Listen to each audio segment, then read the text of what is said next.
Let me give a brief overview of the French Revolution. I expect that you've heard of it from history class, or you may have watched Les Miserables. Right? Les Miserables takes place much later than the events we're talking about, right? But there's similar themes. The monarchs of France had become unpopular in various ways, right? And there was a lot of unrest in France, particularly in Paris.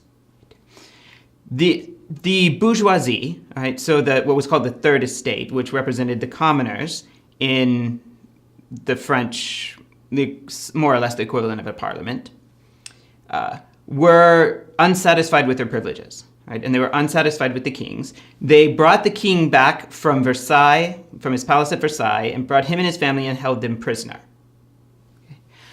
Eventually, they cut off the king's head, right? In fact, eventually they cut off a lot of people's heads. The French Revolution got completely out of hand.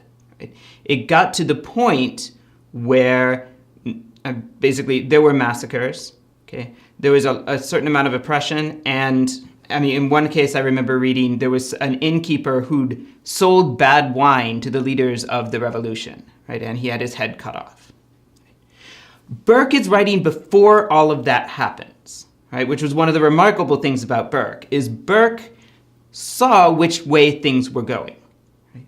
At the time he's writing, there was a certain amount of enthusiasm for the French Revolution in England. There's this quote from, I believe it was Shelley, it was one of the poets of that era, who said something like, he said something about how great it was to be alive then, and he said, but to be young was very heaven, right? With France standing atop golden hours, and human life seemingly born anew. So a lot of people had this idea that we were coming into this great, wonderful new age of democracy, the rights of man, etc. Right?